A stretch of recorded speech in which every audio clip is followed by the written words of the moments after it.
Many of us fancy ourselves as good thinkers. We apply reason to the facts of the world and we believe that our thinking is clear and our judgment is good. And yet, how much do we think about our thinking, or what is known as metacognition? Our brains evolved in prehistoric times. They are best suited to a world that no longer exists.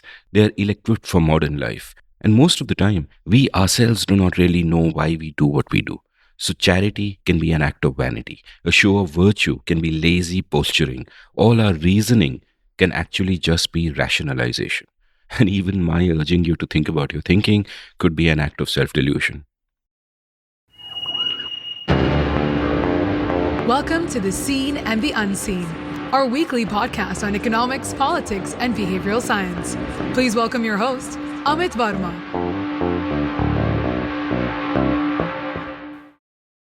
Welcome to The Seen and the Unseen. My guest today is Gurwinder Bhogal, a brilliant young thinker I discovered a couple of years ago when one of his Twitter mega threads went viral.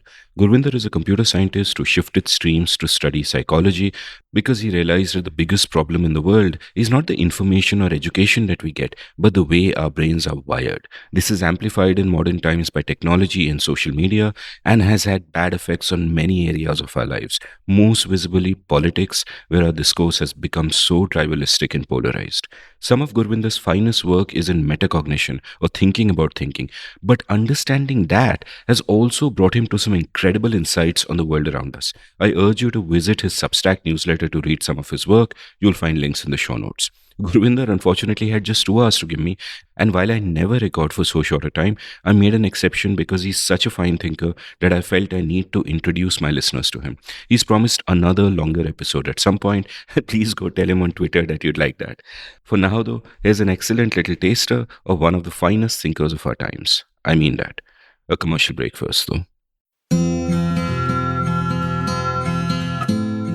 Have you always wanted to be a writer but never quite gotten down to it? Well, I'd love to help you. Since April 2020, I've enjoyed teaching 27 cohorts of my online course, The Art of Clear Writing, and an online community has now sprung up of all my past students. We have workshops, a newsletter to showcase the work of students, and vibrant community interaction.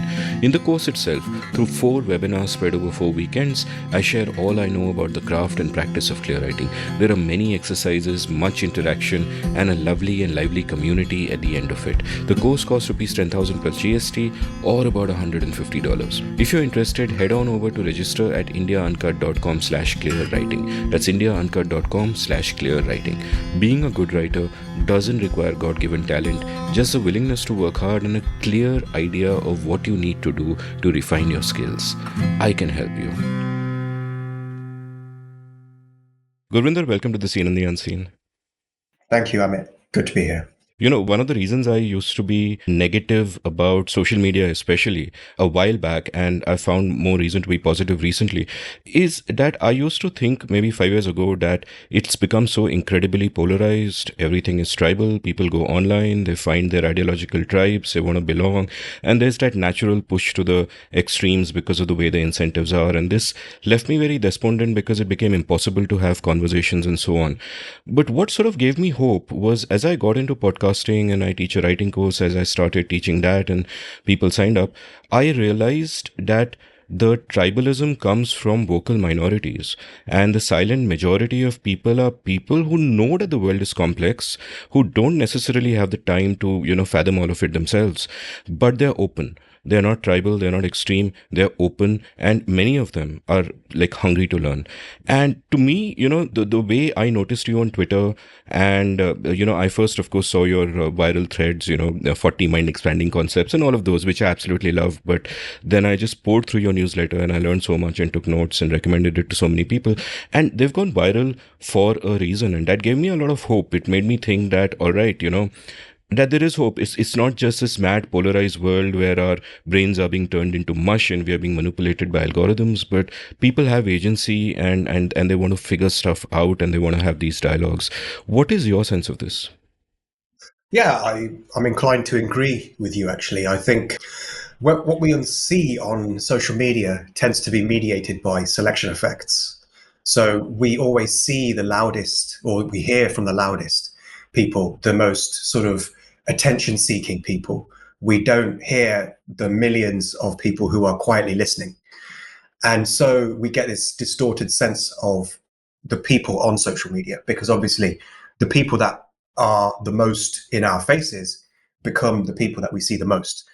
But I think, yeah, I completely agree with you. I think that there is an appetite, a growing appetite now for people to take a more nuanced and more thoughtful approach. I think we've kind of, over the last decade, we saw a lot of polarization, we saw a lot of conspiracy theories and things like that, sort of, and that was, I think, a kind of a trial run, essentially, for where we are now. I think now a lot of the information has come out, and there are a lot of people who are realizing the effects of social media on people, and we're all becoming wiser because, as you said, we have agency. We learn things.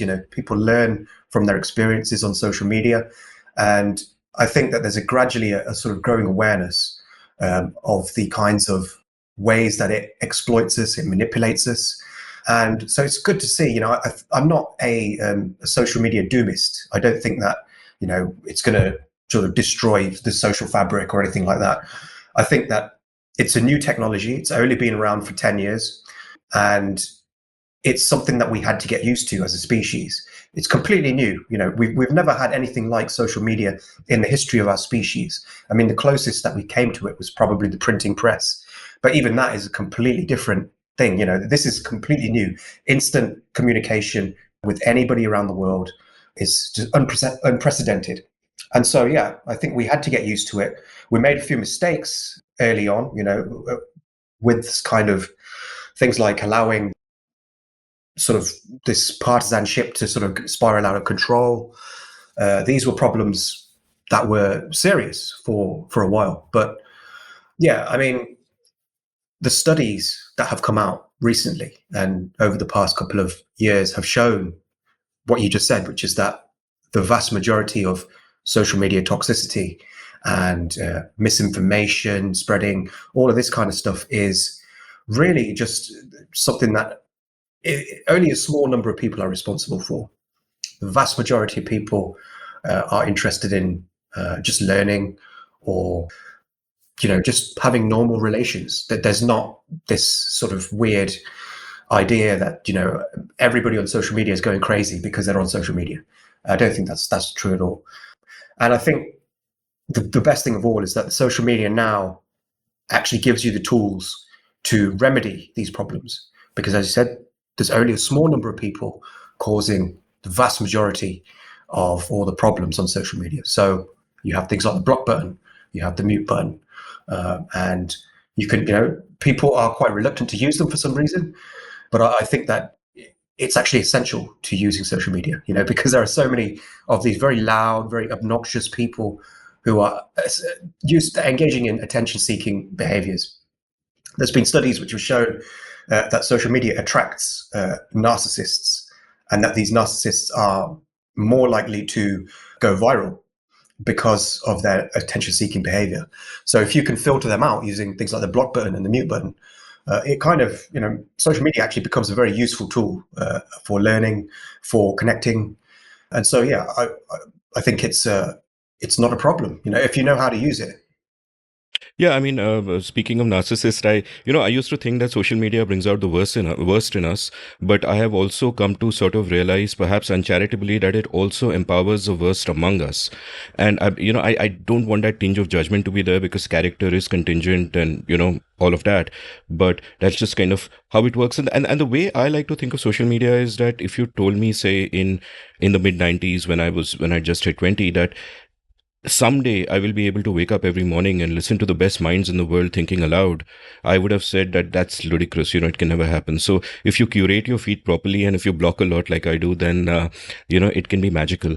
Now, I want to ask you stuff about your personal journey and really learn a bit about your life. But before I do that, there's a larger question I want to ask. Like, one of the themes that you focused on in your newsletters and your Twitter and all of that is how we have to take human nature into account when we look at human behavior, in the sense that our brain evolved for a low information world. Our brains are configured not to find truth, but to survive and reproduce. Paranoia is optimal, all of those things, And to me, what I find unique about our species, and unfortunately it leads to hubris, but what I do find unique about our species is that we are the only animals that can mitigate our own programming. That, Yeah. we are wired in different contradictory ways. We are wired both for selfishness and altruism and so on, but we are wired in some deeply disturbing ways, including a lot of the tribalism that we see. And to me, this whole enlightenment project, or this whole sort of cultural project of ours, is to understand ourselves and to figure out how do we want to live our lives, and to mitigate against, to corrupt Steven Pinker's phrase, to mitigate against the worst demons of our nature. And this is something that, although you haven't put it in these words, this is a strain that runs across everything you've done when you talk of metacognition, understanding how we think and all of that. And there are times where I get really pessimistic, and I think that it's kind of an uphill battle, because nature is always with us, but nurture is an evolving beast and is evolving in different ways. And like we've seen from social media, it can actually amplify the worst in us as well. So just on that larger question of this grand project of, mitigating our nature, what are sort of your thoughts? Yeah, so I think the sort of one of the foundations of all of my writing is this idea that we've created for ourselves a world that we didn't evolve for. So, 90% of human evolution took place sort of on the savannas of Africa in a hunter-gatherer sort of lifestyle. And so we are configured for that kind of world. That's the world that the majority of our evolution took place in. We see signs of it now. We see this tribalism, where we form these subcultures online, and then we sort of start sort of conflicts with other subcultures, rival cultures, and we sort of twist the truth sometimes to sort of favor our tribe over the opposing tribe. And all of these problems, they are things that originally were heuristics. So now they're biases. We call them biases now. But originally they were not liabilities, they were assets. They were things that helped us to survive in a low information world. It was obviously in your interests, if you were living in a remote tribe in Africa, it was in your interests to believe what the tribe believed, to want to help your tribe and want to defeat the enemy tribe as well. That was also important because resources were scarce, and it was essentially kill or be killed. Unfortunately, we have retained these assets, well, they're former assets now, and they have essentially become liabilities. They've become the things that are now undoing our ability to discern truth, our ability to form relationships with strangers, and all these kinds of things. So I think the chief problem of the digital age is that we're still catching up. We're lagging behind in our evolution, because the digital age has only been around for, say, 40 years, 30 years even, which is absolutely nothing when you look at the grand scheme of human history, which is 200,000, 300,000 years. So we're in the infancy of the digital age, and we are still getting used to it. We're still adjusting. We're still trying to find our way through it. And I think so. It's to be honest, I'm actually surprised that we're not doing as worse than we actually are. I think when you consider how completely different this world is to the one that we evolved for, it's a miracle that we're actually still keeping everything together, which shows that we are adaptable. We're not static. Again, going back to your point of us having agency, we learn quickly. We are able to override our biological programming. These are very, very important things. And to be honest, that's essentially the reason why I got into psychology, was because I realized that the key was not technology, it was psychology. It was overriding our programming. Not the programming of the machines, of the the computers, the networks, all of that kind of stuff, the algorithms. That's just a reflection of our own nature. What we really need to change is our nature, the way that we approach the world, the way that we look at the world. Because I think once we do that, then everything else will fall into place. Because if you think about what are the problems right now on social media, and the problems are that the algorithms provide perverse incentives. They incentivize loud, attention-seeking behavior. They incentivize partisanship. They incentivize easy answers over long, complex truths. So the incentives are the thing that is driving a lot of the sort of online irrationality. But those incentives are aligned to our nature. So the problem is not the algorithms, the problem is our nature. And that's the thing that we really need to grapple with, I think. This worldview that we've inherited from our ancestors who were living on the plains of Africa, this is the thing that we need to overcome. And so that's why I'm more interested in psychology. I mean, I have a computer background, and we can probably get into this soon. But yeah, I mean, I have a computer science background, but I don't work in tech anymore. I work in the field of psychology because I feel that psychology is a more important sort of obstacle to rationality now than technology. So yeah, it's not the algorithms. It's not the algorithms of the machines. It's the algorithms of the mind, I think, that we need to reprogram. Yeah, a few years back in India, there were, after an elections, there were predictably shouts of how, there was rigging and the electoral machines were hacked and all of that. And one of my friends, Nitin Pai, said that they don't need to hack the machines when they can hack the minds, which is Yeah. really true. And which also brings me to thinking about, before we get to your life, just another larger question, and a question that also is a theme that runs through everything you've written. And that's a question of human hubris. That while our brains are so incredibly complex, while so often we are slaves to desires that we don't even acknowledge or recognize, leave alone have actual control over, we behave as if we are a fixed thing. We are in control of everything. We are in control of ourselves and sometimes even the universe. And that hubris seems to me, like you've of course spoken about the need for epistemic humility and all of that in your pieces, but that hubris also seems to me to be hardwired, because how do you sort of live in a difficult world, in a nasty brutish world, without the self-belief that you can outpace the tiger or whatever the case might be? And what is your sense of how deep a problem this is, like even today? And we'll discuss what you've written about AI as well, but when I listen to the chatter on AI around me, what really strikes me is that when people are sort of dissing it or even worrying about it, they are vastly overplaying, on the one hand, human intelligence, and on the other hand, the significance of human life in the whole scheme of things. Like, you and I are being able to have this conversation because we've been trained on LLMs that are much smaller than what, AI is getting trained on. And our processing capacity of that is way, way less, as you know much better than me from your study of psychology. So how big problem is hubris in all of this? Because I realize that when I read something by you, for example, or by similar writers, I can for a moment congratulate myself that, hey, I'm so self-aware and I'm so this, but that's also hubris, right? And you've also self-referentially referred to it in a couple of your pieces. So what is your sense of that as something that needs to be overcome, and were you hubristic once? I still am. I think hubris is human nature. It's very, very hard to be humble all the time. But as I've said, I think we can't strive to be humble all the time. But what we can do is we can strive to be humble all the time. We can try, And I think that if you can just try to be humble, there is not much difference from trying to be humble and actually being humble, because you realize and you recognize the limits of your own knowledge, and you realize that you always need to learn more, because the world is far more complex now than it ever was in the past. But I think one of the problems with having so much information available at our fingertips is that it allows one to cherry pick facts to fit their narrative, no matter what they believe.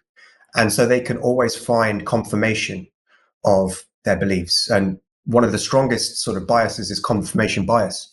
This idea that we tend to ignore information that doesn't fit our narrative, and then we just sort of put all of our focus on the information that does. And what's happened is we now have a massive information space now, where you can find pretty much any narrative that you want, and you can find evidence of any narrative that you want. And what I've observed is that people tend to engage in confirmation bias far more now than they ever have been able to in the past, because all they have to do is type it into Google, evidence for their beliefs, and they will immediately find it. Even if it's wrong, they will still find it. And this leads to a lot of hubris, because now people are sheltered, they're cocooned from being wrong. And this sort of goes hand in hand with another problem, which is that people don't really pay consequences for having wrong beliefs online. This is something that Nicholas Nassim Taleb has written about, where he's basically said people don't have skin in the game. It's very easy to have beliefs and opinions online because you don't need to test them against the real world. They don't collide with the real world. They remain in this weird, fuzzy domain online where they're just sort of constantly shielded away from the real world. And so if you have these two things, you have this fact that you have all this information and you can cherry pick the narrative that you want. And then you have this other idea where it doesn't ever have to face reality because you can just spend all your time online and pretending that you're right. You never have to confront him, This is a pretty dangerous combination, and it can lead to a lot of hubris. I think I've actually experienced it myself, and I've seen it in others, where everything, there's another factor here, which is that we form echo chambers. So if you combine these three things, that's a recipe for disaster. That's, you've got everything that you want to believe confirmed back at you. It's like a mirror. The internet is like a mirror where whatever you project gets reflected back at you. And so this leads to a lot of hubris. And I think really the only solution that I know of, the thing that's kind of helped me to recognize my own hubris, is to test your beliefs in the real world and to become aware of your biases. Because I think once you test your beliefs in the real world, that's when you realize, hang on a second, just because I'm sure about something, it doesn't make it true. I think that's a lesson that a lot of people have to have. Unfortunately, because we're living our lives online more and more, we don't test our beliefs in the real world as much. If you think about it, if you have like these famous psychics who purport to be able to read your mind, if you give them a stage, in a packed theater with a big audience, and you give them a few days to prepare, they will always be able to guess what's in a box, what's in a closed box. They'll always be able to guess it. But you'll notice that psychics never are able to win the lottery. They're never able to solve murders, in the real world. So this is really the same principle that we are facing when we're online. Online, you can always have your beliefs confirmed, always, because you just have to look in the right place. But in the real world, you can't do that. You can't use a Google search when you're just out in the streets, not well, unless you got your phone, but like you can't just, use that on the landscape, as it were. You're sort of stuck in this world regardless. A building is always going to be a building. It's not going to change into a tree just because you want it to. Whereas online, you can just sort of search for a picture of a tree rather than a building. So you can't cherry pick reality, but you can cherry pick the internet.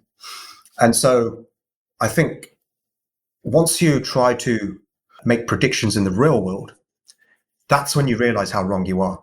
That's when people realize that, hang on a second, everything that I believed online is just the domain of sort of a dream, essentially. It's a sort of selected reality. It's not actual reality. But once you go out into the real world and you try to match your beliefs to reality, try to predict things in the real world, that's when you realize how wrong you are. And so I always say that the measure of truth, like people sometimes ask me, what is truth? And I say that truth is that which helps you make better predictions about the future, because that's the only thing, the only truth can do that. Nothing else is able to improve your ability to predict the future. And so that's the measure, that's the ultimate measure of whether you're deluded or not, is how well can you predict the future. If you can't predict the future, then this is a sign that you have incomplete information or you have the wrong information. Usually it's a combination of both. And so this is something that people need to realize, is that if you can't predict the future, even within a small domain, if you have certain beliefs, like if you have financial beliefs, if you believe the economy runs a certain way, well, then why can't you predict the stock market? Why can't you predict what's going to happen to the country's GDP next year? When you ask people to make these predictions, that's the foundation of humility, because that's when people realize, oh, I don't know enough. I need to know more. And so I think when you try to make predictions and you realize how wrong you are, that's the foundation. That's what I try to do. When I can't make predictions, that's when I realize I don't know enough. I need to be humble. I need to rein in my sort of hubris, as it were. So yeah, that's what I say. Philip Tetlock has this great book called Super Forecasting, where he talks about the importance of probabilistic thinking, but also how experts get it wrong so often. And my good friend Alex Tabarrok, I think, once wrote a post in Marginal Revolution about how any expert who predicts anything should be forced to bet on it. Name the odds, Yeah. bet on it. So let's see the rigor of your thinking, because that's where the incentives kind of fall into place. But a slight nuance I'd add to what you said, and I agree with all of it. But a slight nuance I'd add is that in some domains in the real world, it is so messy that you can't even verify something from reality. Like my friend, the economist Shruti Rajgopalan, gave me a great example of this, where she said that let us say that you want to test the theory that if you have a coin, would putting it in a beaker of water displace some water? Right now, in a laboratory, it's really easy to test. You take a beaker, everything is controlled, you measure it, you put in the coin, and then you can kind of figure that out. But if you do it in a crowded swimming pool with 40 kids jumping up and down and it's raining overhead, and you put the coin in, then it's really up to whatever your prior beliefs are or what tribe you're part of. And and we find so much of this in economics, for example. All the age-old debates about the minimum wage or whatever. So testing your belief in such a complex environment also then becomes a case of, okay, going back to heuristics, that okay, these are the people I trust, or this is my tribe, and this is what I can say to not get cancelled or to remain relevant or whatever. And I think that's a complexity that comes in. So I totally agree with the principle that you have to not take anything at face value and try to kind of test everything, but there is just the scarcity of bandwidth and time, and also the world is so complex that everybody's not going to figure out how to what's the methodology of different studies and which one should I trust and all of that. It's just mind-boggling. Let's sort of, or do you want to add something to that, or should we? Well, I'll just say that that's all the more reason to be humble. Absolutely. It's another reason to read, basically. Yeah, fabulous. Let's talk about your childhood. So, tell me, where were you born? Where did you grow up? What was that like? Yeah, so I was born in a town called Leamington Spa, which is sort of in the middle of the United Kingdom. It was a pretty sort of uneventful childhood. It wasn't too amazing. Just basically, when I was young, I was a bit of a science fiction geek, and I sort of watched a lot of Star Trek and a lot of science fiction movies and things like that. And I think they instilled in me this view of a very sort of utopian future. I mean, I don't know if you've seen Star Trek, but it's quite utopian, particularly the sort of newer Star Trek episodes. And as a result of that, I got swept up in the hype of the internet. And I kind of believed that, when the internet was when it first began to sort of spread through households in the United Kingdom, there was this sort of hype around it, which basically a lot of tech visionaries were saying that it was going to change everything. It was going to destroy ignorance. It was going to allow everybody to connect, and it was going to just make everybody into essentially a god. There was all this really lofty talk about it. And one of the things that really struck me was this idea of it destroying ignorance. I really, that when I was growing up and I thought of this idea, I thought, wow, because I'd always believed that the problems in the world were caused by ignorance. And this was largely a result of me when I was growing up watching a lot of science fiction, utopian science fiction. And there's a very common thread through a lot of the science fiction, which is the idea that humans essentially are ignorant, and that if you give people the right information, then they will be more rational, and then everything would work out, and we'll all sort of hold hands and sing Kumbaya. And essentially, when the internet came along, I believed that that's what it was going to do. I believed that the internet would just destroy ignorance. It would allow everybody to have instant access to information, and that would allow people to become more enlightened, and that would eventually end to the end of wars, because people would realize how pointless they were, and it would result in the sort of end of crime, because everybody would be able to learn, everybody would be able to receive education online, so everybody would have good jobs. There would no longer be any poverty, no crime, all that. I had a very naive view of the internet when I was young. And this sort of view is what motivated me to study computer science, because I believed that I would be able to help make a difference to people by essentially creating this new information landscape that would allow people to learn anything that they wanted. So I worked after I graduated from the university. I basically sought out a few jobs in tech. I worked as a web designer and all these kinds of things. And basically, probably the most sort of high-profile job I did, which was around 2009, was for Microsoft Bing, and that was basically working on making the sort of final touches to their search engine. And I wanted to work on search engines because for me, search engines were the sort of doorway to the internet. They were the sort of thing that dictated the path that people would take through this infinite library of knowledge. And so if we had good search engines, we would allow people to get exactly the information that they needed, which would allow them to learn whatever they wanted and allow human flourishing, essentially. This was my view at the time.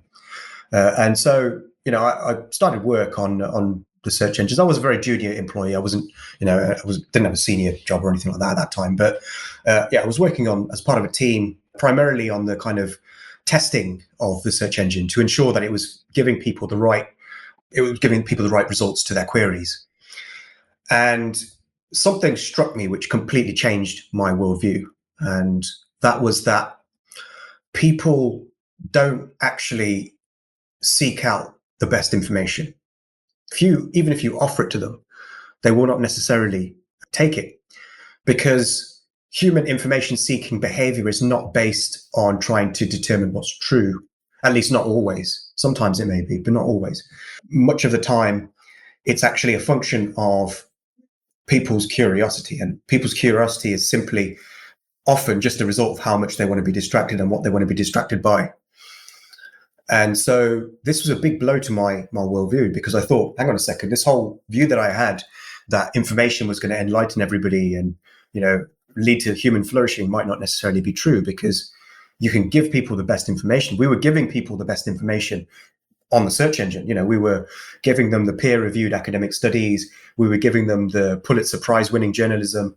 We were giving people the best information that we had available, and they were not choosing it. They were skipping that for the clickbait, for the gossip, for the hyper-partisan hackery, and all this other stuff.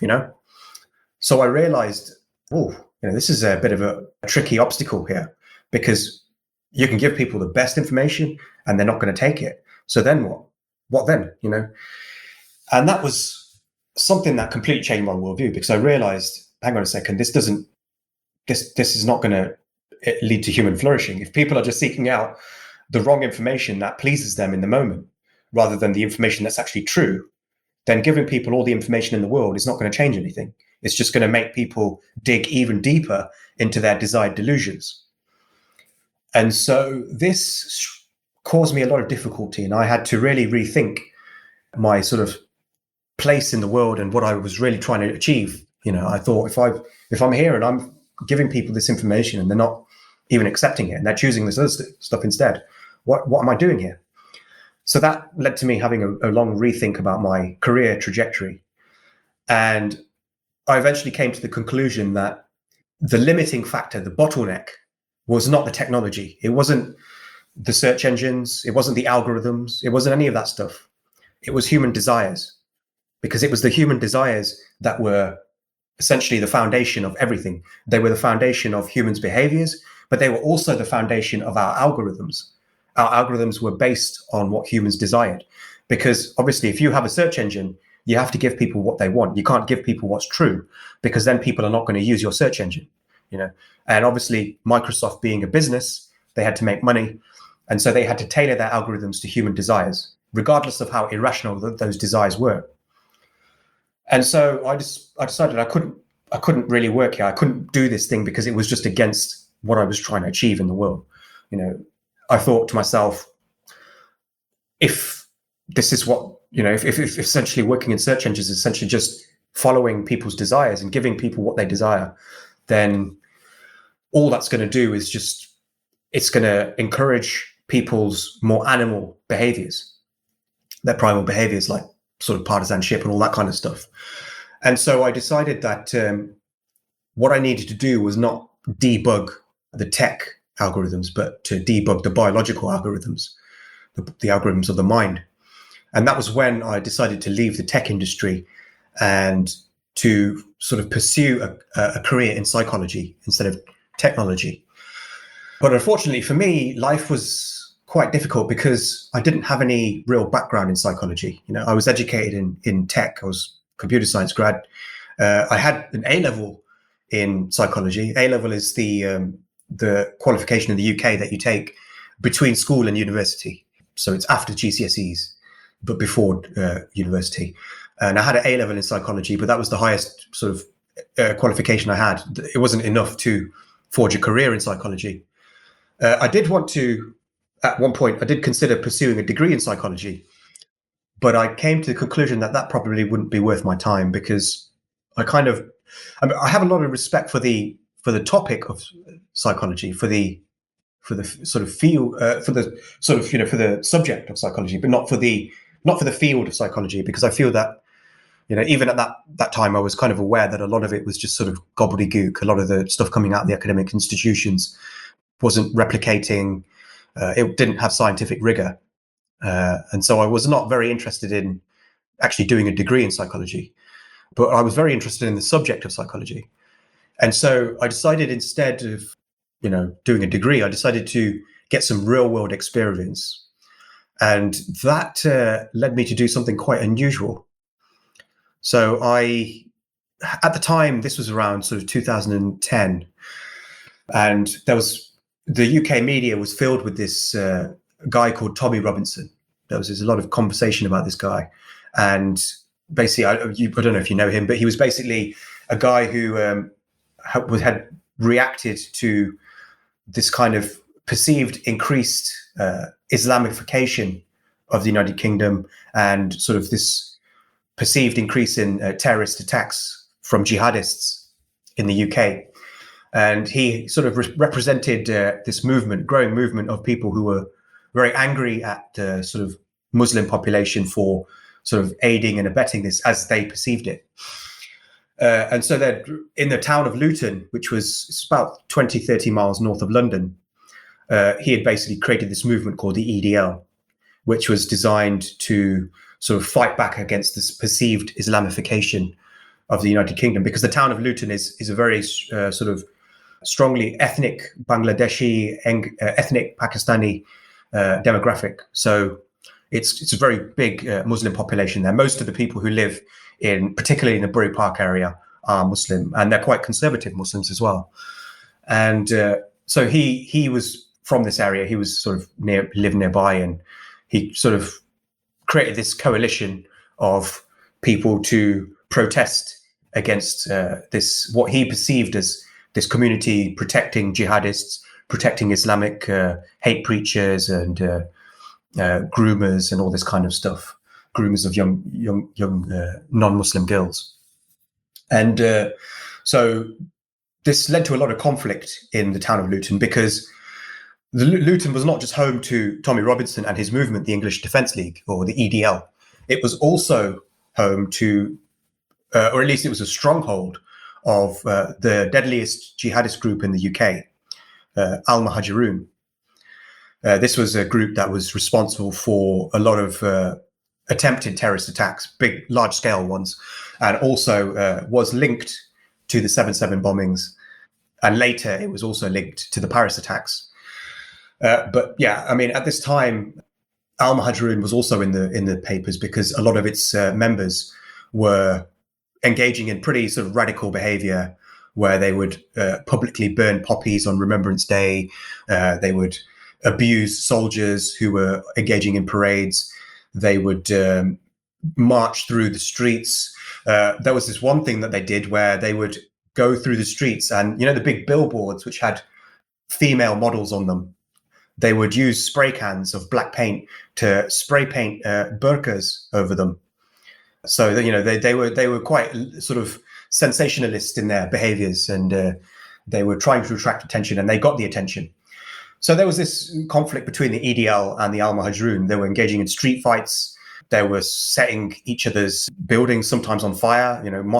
A couple of mosques got burned down. There was people getting beaten up in the streets. So there was a lot of violence, and a lot of this was being blamed on the algorithms, internet algorithms. Tommy Robinson, he had a big Facebook following. Al Muhajirun, they were quite prevalent on Facebook also. And so a lot of this was being blamed on the internet, a lot of the violence in Luton. It was being blamed on what was being perceived as sort of misinformation and all this kind of stuff. And I found it very interesting because I knew that this was not just a problem of misinformation and a problem of people just being ignorant, because I had literally just believed that, before I'd worked at Bing. So I decided to go down to that town. I decided to move to Luton, right into the neighborhood of Bury Park, where all the violence was going on.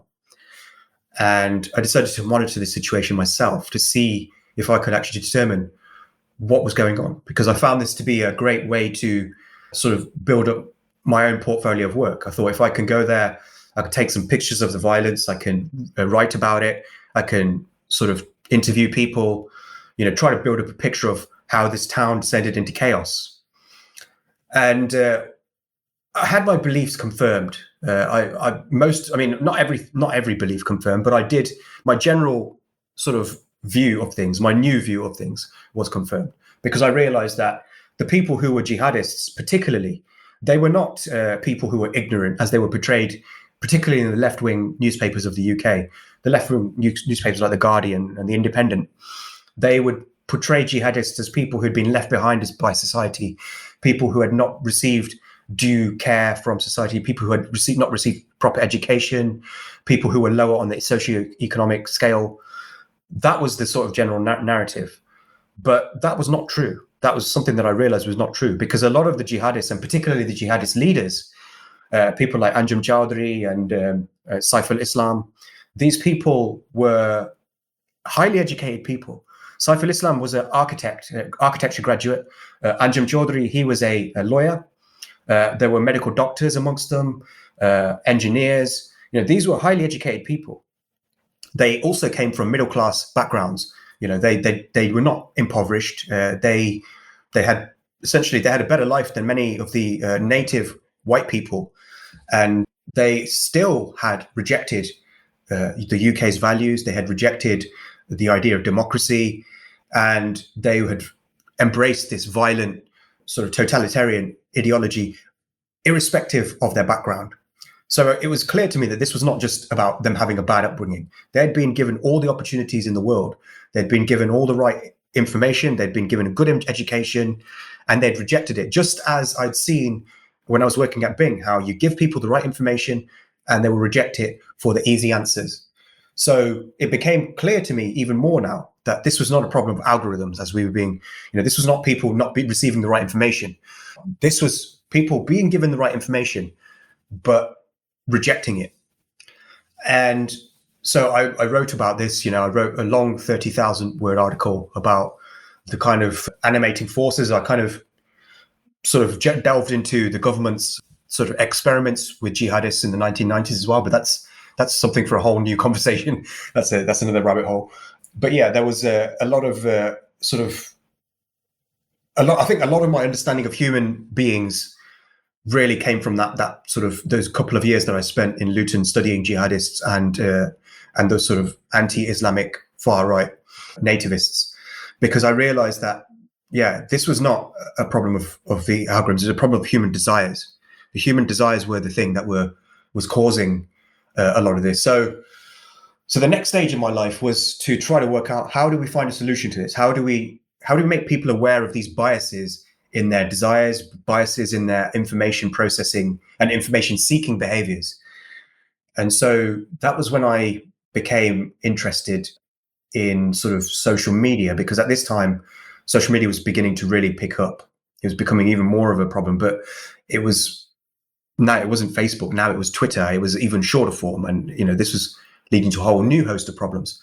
I planned to write a book about the things going on in Luton, about the jihadists and about the EDL. But interestingly, what happened was that the people that I was studying, by 2016, they had all either been captured or killed, the jihadists anyway. And Tommy Robinson was essentially a wanted man, and pretty much everybody was going after him. So it was no longer possible to study these people because they were either dead or in jail. And they were not willing to talk to me. The people in jail were not willing to talk to me. So I decided, well, okay, so what I'm going to do now?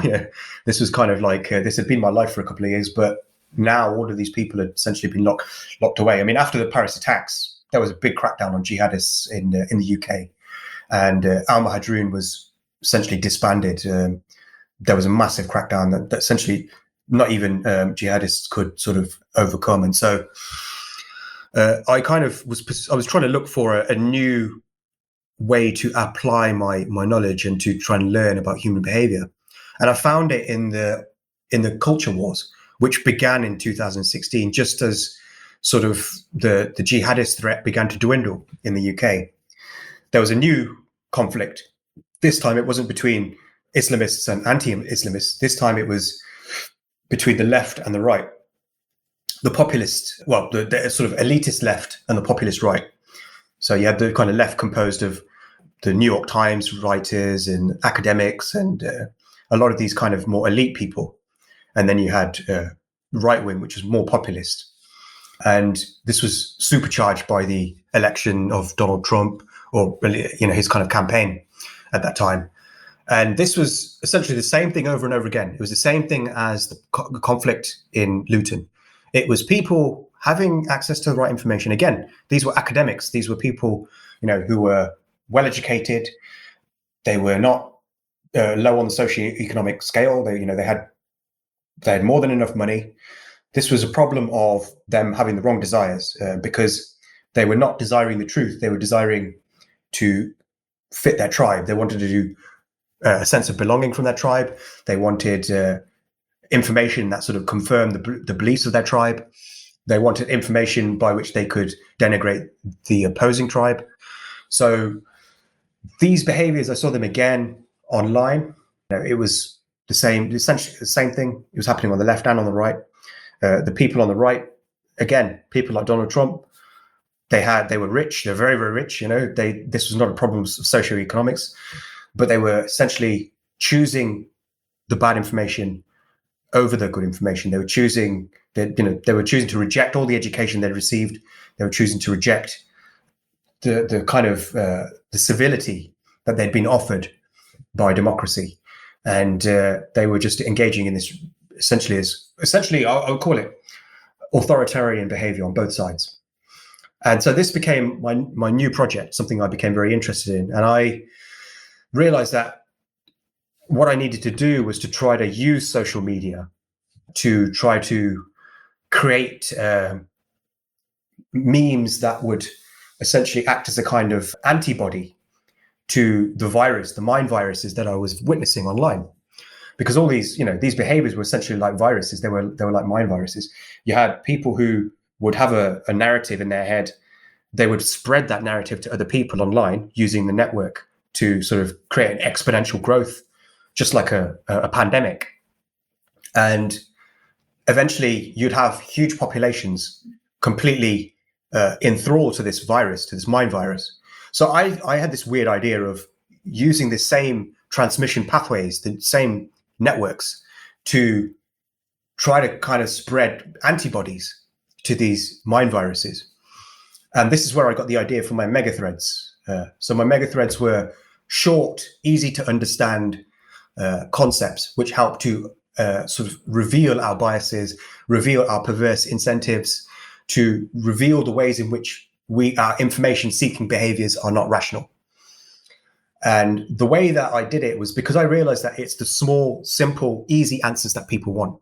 And so I made my sort of explanations small, easy to understand. Each one was just fit within a tweet, each one fit within 280 characters. And so I thought I used the same tactics as the irrational sort of demagogues, the jihadists, or, the culture warriors, the same tactics as them, because I'd witnessed them, because I'd watched them. I'd actually interacted with jihadists in Luton, and I'd seen the way that they approached the indoctrination.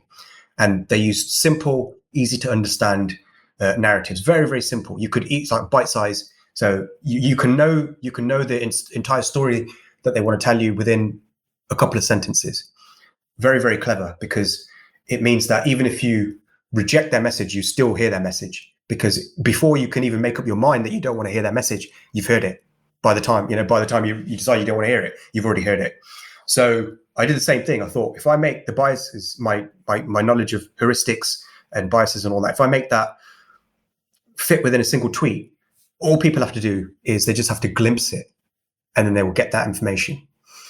And I did not expect it to go as viral as it did, but it really blew up, because this was the first mega thread I did. I was writing about biases and stuff since about 2017, but my first mega thread was in 2020, and right at the beginning of 2020, and it blew up. It went viral. It got I think about 50,000 likes on Twitter, and this was hopeful. So going back to the initial point that you and I made, which is that there is hope, because there is an appetite for this. There are people who want to learn about biases. There are people who want to learn about heuristics and about information-seeking behaviors and fallacies and all this other stuff. And so that was very encouraging for me. I realized this. I realized, hang on, there are people who do want to know about this. So I'm not wasting my time. And that really encouraged me to pursue this full-time, to pursue this kind of thing full-time. And so I began to write a lot more about this. I began to use the same tactics I'd been using. I used these kind of same tactics of the jihadists, of the culture warriors and the EDL, to send out these antibodies to these mind viruses. And I found it was actually very, very encouraging. I found that there's so many people who want to do this, because the next one I did also went viral. And most of the ones that I've done since then have gone viral. And so that's kind of where I became established as a kind of, essentially as a sort of a writer, where I gained the majority of my audience was from this. Then I decided essentially that I could actually do this for a living. So I did work out. I wrote for a few magazines. I wrote for Quillette and for The Humanist and for The Express and a few other places. And then eventually, I had enough of a following that I decided to go out on my own and start my Substack, which brings us to last year, which was when I started my Substack. And since then, that's essentially what I've been doing. I've been doing longer form stuff now, because I now have that audience. I've managed to indoctrinate people, as it were, into this worldview. So now I can write longer pieces. I've got their attention. I write longer pieces now. I still do my mega threads occasionally, but most of my focus now is on really exploring things from a really in-deep sort of depth, through depth rather than through breadth. And so that brings us to essentially where I am now, working on this idea. And I'm basically I've got a few other projects, but they're quite early, so I probably shouldn't talk about them right now. But that brings us to where we are now. So so it was quite long, but yeah. No, you haven't heard my episodes. That's nowhere near as long as it can be. No, I have to say I love your Twitter. What most impressed me about your Twitter threads and your newsletter is that they are two fundamentally different formats, and yet you've kind of nailed the craft on both of them. And I'll come back to that craft and the clarity a little later. I'll also double click on the culture wars at some point. First, I'll the central insight that you spoke about in your wonderful, I think it was your first newsletter piece on Luton. I'll just quote a couple of lines because it is so true and so well written. Where you wrote, quote, "What I learned was this information doesn't enter the mind intact like a puzzle piece slotted into a jigsaw. Instead, it becomes distorted to fit the shape of its container, like water poured into a vessel." Stop quote. And I just love that quote, and that kind of explains so much, and it's like a fundamental truth. I want to step back for a moment, and I'll come back and I'll double click on a lot of this, but I want to step back for a moment on your personal journey and ask a sort of a dual question about the shaping of identity. Like when you were speaking, two things struck me about yourself. One was, and this comes through your newsletters also, that when you did the things that you wanted to do, like computer science or later psychology, there felt like a sense of higher purpose to it, almost that sci-fi utopianism that this will make the world a better place. And I find that kind of unusual. A lot of people rationalize themselves into thinking there is higher purpose, but they don't actually act on it. Because typically people do the things they do based on, an intersection of what they love doing, what they're good at, what they'll get paid for, or they just, follow a path that is set out and they give into inertia and whatever. And yet it seems that there is almost this idealism that these are the things that you are doing for a reason. And I'm really interested in how that shaping of yourself, how you viewed yourself came about. And equally, the sort of the mirror to this also is, I'm also interested in how this was impacted by the friction of the validation that one naturally craves, right? So, like, you have this moving story about how, I think, when you were 12 years old and a bunch of school kids, you were singing Ringa Ringa Roses, and you tried to hold the hand of a girl who was, yeah, and she said, I don't want any brown on me. And then the next day you put powder and you tried to make yourself white. And that's a very moving story. And you see the same theme later. Maybe, after your Luton experience, you write a bunch of articles, you identify at that point as a leftist, but all the leftist magazines reject you because it doesn't go with their prevailing theme and their prevailing thinking on Islamism, that it is necessarily always, victimhood and so on, those kind of simple narratives. And then you decide to sort of strike away from that, and you've criticized wokeness, but you've also criticized what you call base thinking. You've criticized all the sides, in a sense. And that's a damn difficult thing to do. Like, people claim to be independent, people claim to be like that, I claim to be like that, but it's actually a damn difficult thing to do, because then you're all alone. You've spoken about the looking glass self, a danger that people are always looking for a reflection of themselves in the eyes of others, and they let that shape them, in more ways. So you spoke about that guy who started this YouTube channel where he's eating all the time, and eventually he became incredibly obese, character changed, personality changed, because once those videos became popular, he had no option. He's just got to keep eating all the time, right? And you get sort of trapped into that. And, I keep reminding myself not to get trapped into that, because at a book launch recently, someone who listens to the show came up to me after the thing, and she'd heard all my episodes, and at one point she said, have you ever shouted at someone?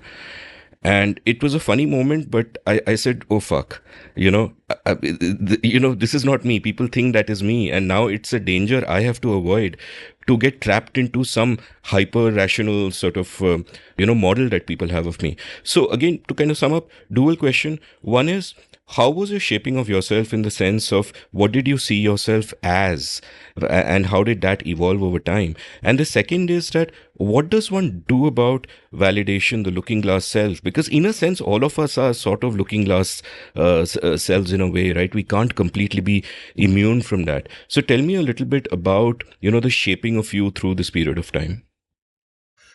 Yeah, I'm assuming you're asking me about my sort of ideological approach to the world. Not just that, just in terms of what motivates you, because you've done that thing of taking a step outside yourself and doing the self-reflection, which most people never do in their lives, and even those of us who do it do too little of it. Now you've taken that step. So what do you see when you look at your journey?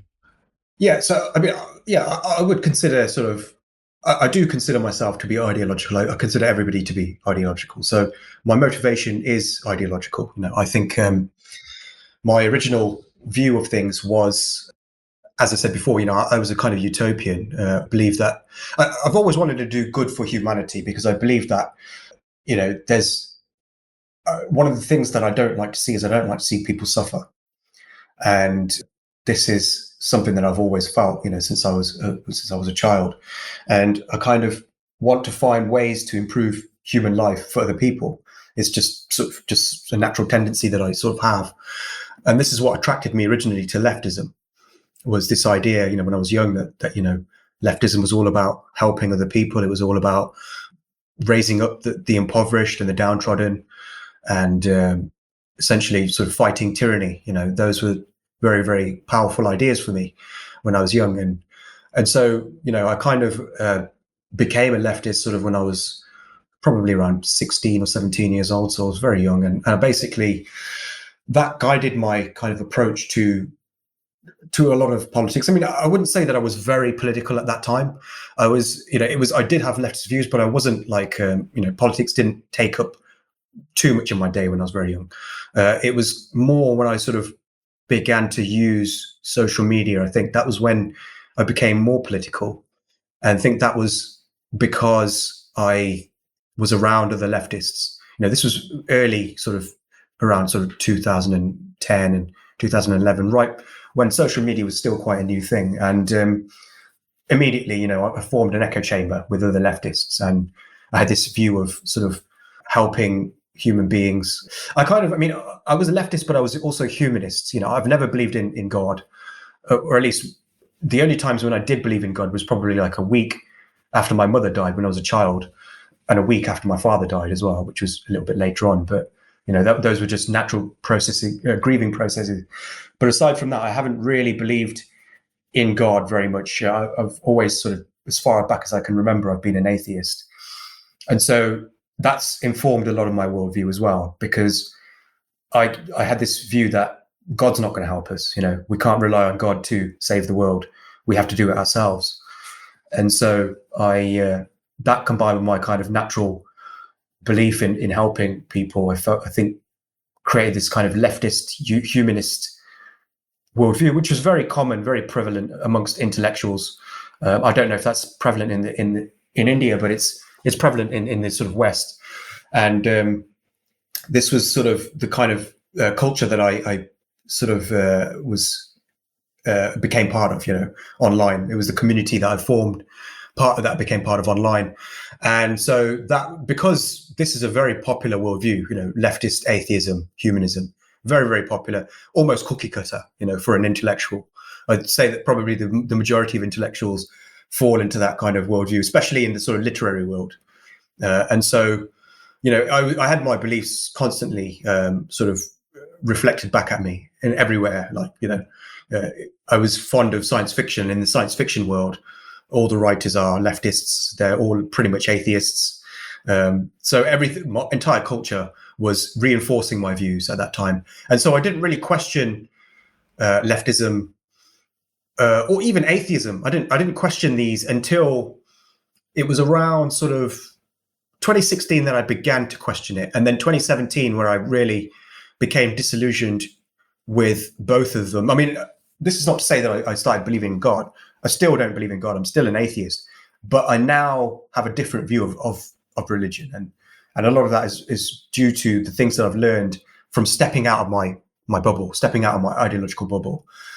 So I'll basically talk about leftism first, and then I'll talk about atheism. So leftism, what really sort of changed my views about leftism, it really did begin with the whole Islamic extremism and the left's approach to Islamic extremism.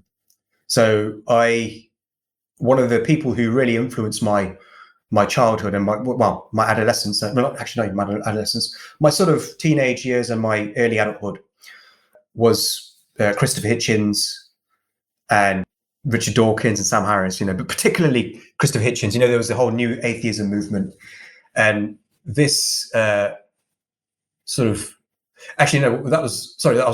that's my atheist sort of thing. I was going to talk about leftism first, wasn't I? Yeah. So actually, yeah, I guess I could combine them both. So yeah, so it was Christopher Hitchens, right? So Christopher Hitchens had this great book called God Is Not Great, and he was very popular on YouTube. There's a lot of videos of him talk, because he's such a good talker, he's a good speaker, and there were a lot of videos of him on YouTube, and I binge watched them, and I sort of became very influenced by. I mean, he didn't say anything that I thought was sort of new to me, but he just put it in words that really articulated how I felt, which was that basically the left were engaging in the soft bigotry of low expectations. They were not giving Arabs or Pakistani people the due agency that they were afforded. They're not treating them as actually having agency of their own. They were just saying, if an Arab becomes an extremist, then it's not because of anything they've done. It's because the West is bombing them, because of colonialism. It's because of racism. It's because of it was always the fault of white people or Westerners, and it was never the fault of the people themselves who were actually committing the crimes. And it never made any sense to me, even from the beginning. It was. I just thought to myself, how does fair enough. I can understand if somebody has their house bombed and has their children killed by a Western bomb. I can understand being extremely angry about that. But then how does that lead to you wanting to stone women to death? How does that, that didn't make any sense to me. So I thought, this can't be the whole explanation. It might be a small part of the explanation, but it's not explaining the whole thing. And so I thought, this can't be right. So because I thought that there was something wrong with this, I began to speak out about it. And I've always been somebody who just sort of said what they thought. I've never really kept my feelings behind closed doors. And so I was quite vocal about this to my fellow leftists on social media. And the thing that struck me was the sheer vitriol with which I was met. It was almost as though, I was I'd stoned women to death myself, the way that I was treated, because they were like, oh, how could you say this? You dumb bastard, or, you're far right, all this, whatever. People would essentially accuse me of being right wing because I was questioning the narrative. And I've never been one to sort of just conform. And so this was the beginning of my suspicions about the left. I thought, okay, so, the left is supposed to be about helping people, but if we're lying to ourselves about the causes behind the problems, then how are we going to help people? We can't stop jihadism if we're lying about its causes, because it just made no sense to me. There's no way that jihadism, which has been going on in some form or another since the Prophet Muhammad, in sort of the 7th century, there's been wars of conquest, there's been violence against women, all throughout, not just Islamic history, but throughout sort of history generally. So this is a human problem. It's not something that's just restricted to being bombed by Western colonial powers, And it was really jarring to see that the left were not willing to consider all of the violence that occurs against not just the West, but also in India as well. There's Islamic violence in India. There's Islamic violence in Southeast Asia. There's Islamic violence against Africans. There were the Janjaweed in Africa. There's it's not just that they're fighting against the white people. That was a very narrow view, and it was a very Western-centric view. And that was when I realized that, hang on, these leftists, my fellow leftists, haven't actually, they don't have much of an interest in the world outside of the West. Because for them, it was just a case of the West is bombing the Arabs, and so the Arabs are retaliating. That was their worldview. It was a dualistic worldview. They didn't account for all of the violence that was going on outside of the West. And then they had the sort of temerity, as it were, to accuse others of being sort of, Western centric. And so I thought, no, this is very strange. And that was really the first inkling I had that something was not all correct. But I still remained leftist. I still remained leftist even after that.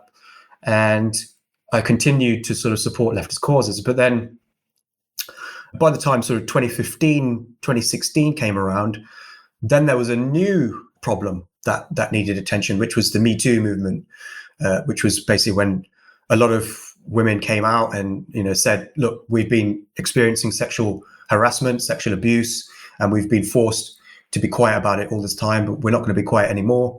We're going to kick up a fuss. And there's a big global movement. And this led to new sort of debate about the sort of behavior of men against women. And around this time, there was a strange narrative that men and women, basically male toxic behavior, was a result of culture, and that it was toxic masculinity. It was this kind of culture that men had, and that there was no biological differences between men and women, at least in their brains.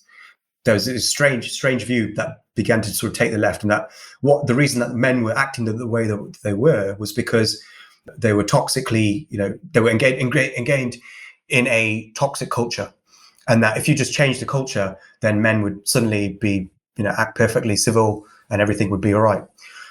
This also struck me as bullshit, because again, this was not a problem that was limited to the here and now. This was a problem that was essentially one that was universal. In all cultures, there was some kind of problem of men committing rape against women. And there was a really, really bizarre paper that I read around this time, which basically said that non-white people did not know what rape was. until white people introduced it to them. So, Wow. and this was a crazy paper, and it was written by an academic in the UK. I think it was in the UK, yeah. And basically, it was this idea that this lady, she made the case that the Native Americans had no conception of rape until the white settlers came and began to rape Native American women, and then the Native American men saw this behavior, and they sort of internalized this toxic masculinity, and they became toxic towards women. And so there was this conflation of sort of rape culture with patriarchy, with white supremacy, and all of these things just made no sense to me, because on the one hand, you had the leftists defending the behavior of brown people to be misogynistic by excusing sort of, this Islamic fundamentalism, and also excusing the kind of very misogynistic rap lyrics in hip hop, because it was. I got this impression that the left was okay with misogyny if it came from brown people, but if it came from white people, then it was a problem.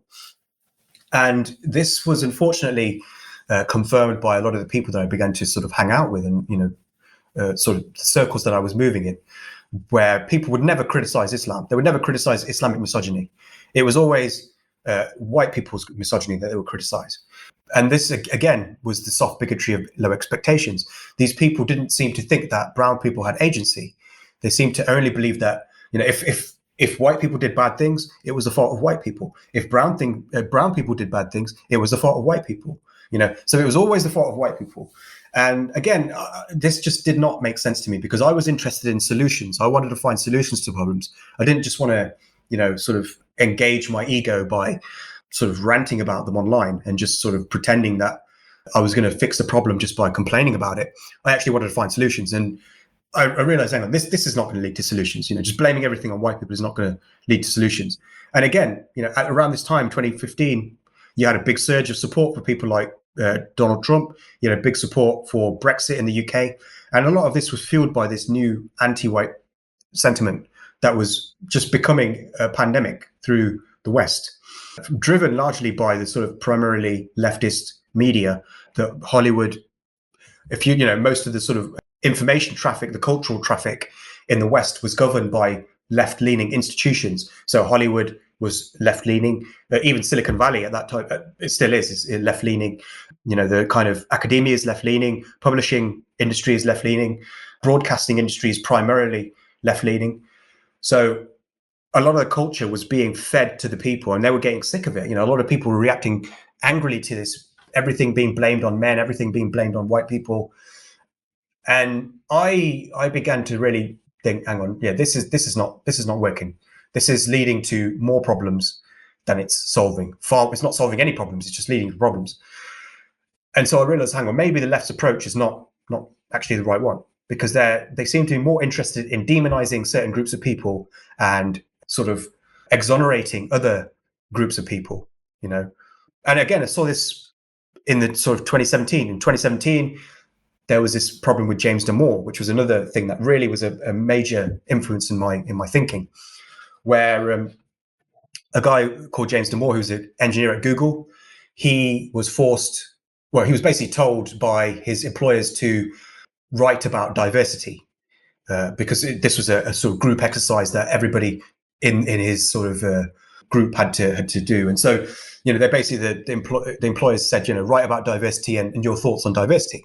And so James Damore, who's got Asperger's syndrome, like I do, at least I suspect I do, he was basically quite forthright about his opinions, and he used academic studies to basically show that women and men engage in different behaviors, and that this is probably a result of them having evolved differently, having different brain sort of patterns as a result of sort of divergent evolution, sexual dimorphism. And he basically said that women tend to engage in sort of more empathic and neurotic behavior, and men tend to engage in sort of more rationalizing, not necessarily irrational, but rationalizing behavior, and that women are more social, men are a bit more solitary, and all these differences in it that he kind of, these were all from academic studies, the idea that women are more interested in people and men are more interested in things. And this is stuff that's been shown in experiments on humans and experiments on chimpanzees. And it's a very, very powerful, very robust finding that you find in all cultures, that men are more interested in things and women are more interested in people. So when you have young girls tend to play with dolls. Young boys tend to play with cars or with tools or with other kinds of things. And so, this is a very robust finding. And James Moore mentioned it in his view, that he basically used this idea that men and women have different behaviors to justify the idea that we shouldn't be striving for 50-50% representation of men and women in tech, because tech is inherently something that appeals more to men than it does to women. And at the time, this was considered blasphemy to say this, because this was, in the wake of the Me Too movement, where there was a big champion of women's rights. And it was seen as misogyny to basically say that women just on average are generally not as interested in going into tech as men are. And so, there was a big outcry about this, particularly fueled by social media.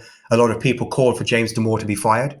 And obviously, Google wanting to preserve their image, they fired James Damore. And so he lost his job as a result of this. He lost his job as a result of citing academic studies, and not just academic studies, but highly peer-reviewed and robust and well-replicated studies. So what can you do? You can't get any more sort of robust than that. And yet that got him fired. And that really was the final straw for me. I realized, okay, this culture that the left has created has essentially privileged the feelings of a small number of people online over the truth itself, and over not just over the truth, but over the actual the needs of the many and the needs of the underprivileged. Because I realized that if you lie about the problems that are faced by the underprivileged and by the downtrodden, you're only going to make their problems worse, because you're going to get everybody concentrating on the wrong things. And again, I saw this reflected again in the problem of police shootings of black people. This was something that I was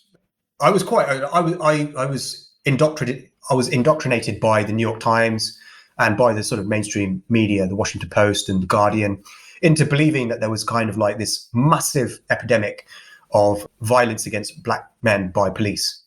But when I actually looked at the statistics, I realized that this was grossly exaggerated. And this is not to say that this is not a problem. Obviously, we don't want black people being killed by police in any number. But the actual extent of the problem was nowhere near as large as it was being made out by the mainstream media. And this was actually interesting, but there's a recent study that I saw which asked the average person on, I think it was on Twitter or something, how many people they believe are killed by, how many black people they believe are killed by police each year. And everybody pretty much overestimated the number, even conservatives, not just liberals, but conservatives as well, which just goes to show how prevalent this view is. Because the survey answer, I think the median survey answer was about 100, and the actual number is fewer than 10. So, this, like I said, this is still a problem. We don't want any of these people to die, but it's not this kind of epidemic like it's being pronounced. This is usually. And even when you look at the reasons why these people were shot, it's usually because they resisted arrest, they tried to run away, they put up some kind of resistance. And the narrative, and this is the prevailing narrative even now, is that what's happening is that white police officers and black police officers, because black police officers shoot black men dead at the same rate as white police officers. So now there's this idea that what's happened is that the police force itself has become internalized in its white supremacy. So now you have black people who are cops who are also white supremacists, which is just a bit of a strange idea. I mean, I suppose it's possible, but it's a bit of a reach. But this is the narrative that was going around. It's been going around even now. But at the time, in sort of 2016, 2017, this was something that was blowing up on social media. And I looked at the statistics. I looked at various things, and there was a big elephant in the room, which was crime statistics, which was that basically crime in Western countries is not homogeneously distributed. It's not distributed equally throughout all neighborhoods. It tends to be extremely concentrated in impoverished neighborhoods, but particularly in Black impoverished neighborhoods. And as a result of this, if you accept this as true, then it becomes clear why Black men are shot at slightly higher rates than white men. And the reason for that is obviously because if the crime is concentrated in majority Black neighborhoods, then police are going to be in Black majority neighborhoods policing crime more often than they're going to be in white majority neighborhoods. And so they're going to come into contact with criminals more often in Black neighborhoods, and they're going to use lethal force more often in Black majority neighborhoods. This is something that was disputed by the left. The left basically disputed the idea that Black people are committing more crimes. They said that basically the reason why we believe that Black people are committing more crimes is because of systemic racism, because they're more likely to be tried by a racist justice system for crimes. Unfortunately, this does not jive with the actual data itself, because the data is not just taken from the police reports, it's also taken from the National Crime Victimization Survey, which is a survey of the victims of the crimes themselves. And even that matches the actual official Department of Justice statistics. And it's also important to note that the majority of the victims of these crimes are Black people themselves. So this also can't be blamed on the victims being racist, because the victims of the crimes are majority Black, and they are essentially saying that they were victimized by Black people. And so this is not something that can be explained away by just racism. And yet this is still the dominant narrative amongst the Western left, that the reason why these statistics are the way they are is because of racism, and it's just not true. And so I realized this is just, the left is not interested in what's true.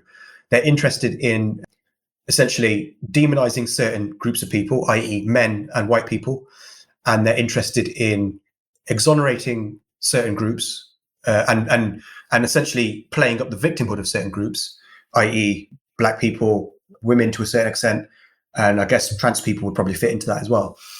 And so that to me was toxic to my what I was trying to achieve, because my whole thing was about trying to make the world a better place. And I realized, hang on, this is not working. This is, if you allow the left to just get away with lying about all of this stuff, it's not going to make the world a better place. And you can see it, Black people are not any better for these false beliefs. Shootings of Black people have not ceased as a result of these beliefs. Sexual assault has not decreased as a result of these beliefs. All of these things, all of these problems, I realized were not going to be solved by leftists, by policy. What I believed was that essentially technology would be the thing that would fix these things, because it's only really, if you look at historically at what's happened in terms of women's rights, Black rights, all of these things have largely improved as a function of technology.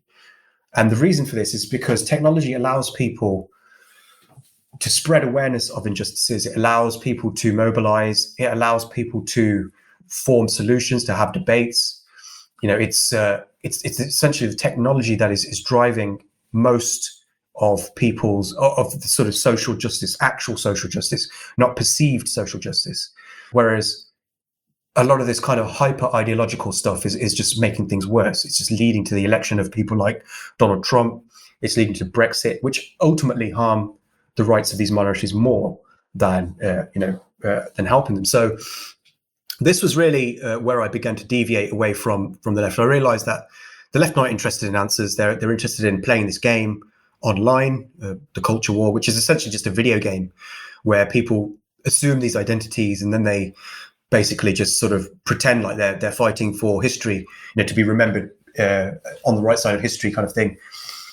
Whereas actual solutions are messy, they're murky, they don't result in praise a lot of the time. They tend to just be sort of things that people forget, but which people need.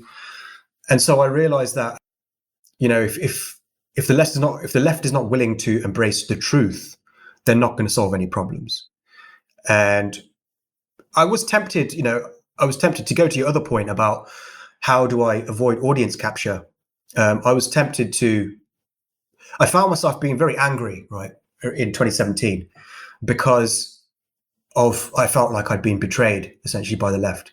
Because I think if you once loved something, then when you fall out of love with it, you hate it with so much more intensity than if you'd never loved it at all. And that's how I felt with the left. I once believed in the left, and I once felt like the left was my calling. I felt at home in the left. And so when I realized what the left really was, it really hit me hard, and I became extremely angry at the left. And as a result of that, I lashed out quite often on social media.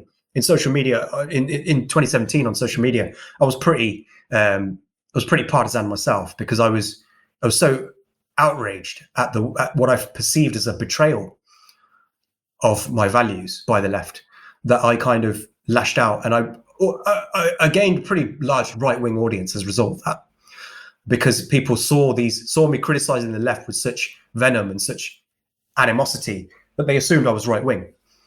Because that's the kind of binary that we have on social media, where if you criticize the left, people assume you're right-wing. If you criticize the right, people assume you're left-wing. It's like you have to be either or. You have to. There's no way you could be critical of both of these groups.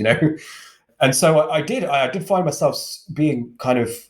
I felt myself feeling the pull of audience capture, where I was being validated in my hatred of the left. By all these new right-wing followers that I got, and not just right-wing followers, but also dissident leftists, people who had abandoned the left as a result, in a similar vein to me.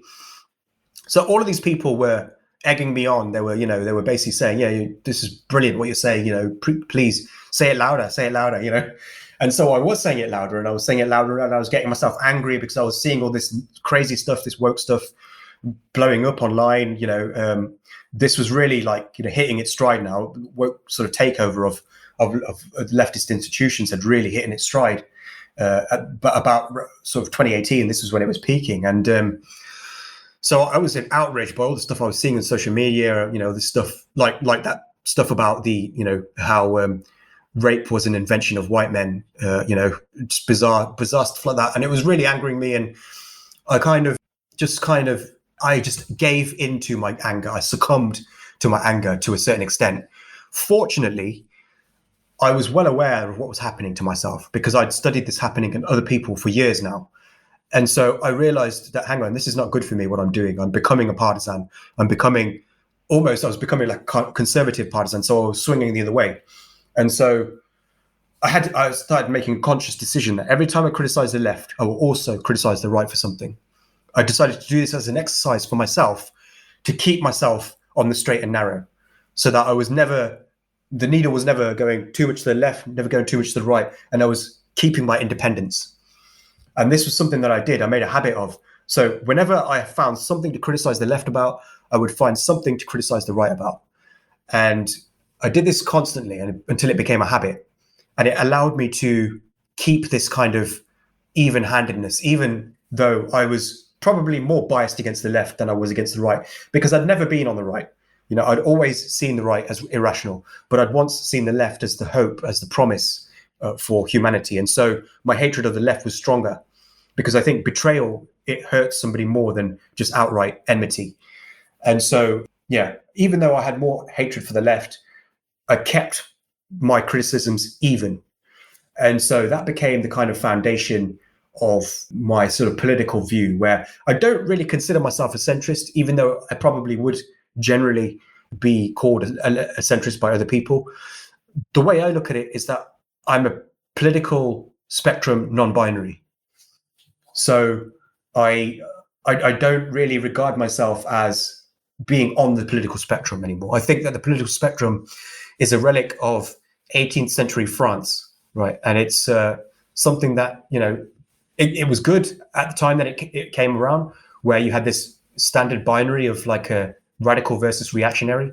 But I think the world is far more complex now than it was back then. It's not a simple case of radical versus reactionary. It's not a case of, regulation versus free market. There's so many new things like universal basic income and, blockchain, and you've got this kind of gig economy and all these new ways of looking at the world. And I think that this to view life as a binary on a political spectrum is a very narrow way of looking at things. It's a very obsolete and outdated political view. So I would consider myself to not really occupy a position, not a single position on the political spectrum. And that's how I like to be, because I feel that if you define yourself as anything, then you bias yourself, because you begin to believe what you think you're supposed to believe rather than what you actually believe. So if you're a leftist, then you begin to believe what you think you're supposed to believe about, say, abortion, and you begin to believe what you think you're supposed to believe about the economy, or about gun rights, or about race, about all of these different things. So I felt like I was just hamstringing myself by identifying with a certain point on a political spectrum. And so I abandoned the political spectrum completely. So now I'm willing to talk to right-wingers, I'm willing to talk to left-wingers. As long as they're open to my views, I'm open to their views. I think that's the best way to approach it. And that also prevents audience capture. It prevents me from becoming a partisan over time due to the validation of my followers, validation that I receive from my followers, rather. And, I think with atheism, it's a similar thing. I still believe atheism is true. I still do not believe that there is any good reason to believe that a God exists in this universe. I do believe in other universes. I believe in the many worlds interpretation of quantum mechanics. So I do believe that, maybe God exists in other universes. Gods exist in other universes, but not in this one. But my view of atheism has become more nuanced, and my view of religion has become more nuanced. And a lot of this is a byproduct of my disillusionment with the left, because I've seen how religion may be epistemically wrong. It may be wrong factually, but it plays, I think, a role in warding off this kind of woke, dare I say, degeneracy, mental degeneracy that has kind of taken hold of a lot of Western institutions, because now in the West, a lot of the institutions have been completely captured by woke ideologues who are now pushing completely false views of reality based on misreadings of statistics, pretty much anything. I mean, there's been the social contagions of trans people, of gender dysphoria. This is not to say that gender dysphoria doesn't exist. I think there's good evidence that it does exist, but there has been social contagions, because we've seen a spike of the number of people identifying as trans in recent years, and it can't be attributed to just people being more open and being more sort of comfortable talking about mental illness, because this spike is it's basically disproportionately affects young white girls who use social media a lot. So there's a very small demographic of people in which gender dysphoria has skyrocketed more than all other groups. And that group is young white girls who use social media a lot.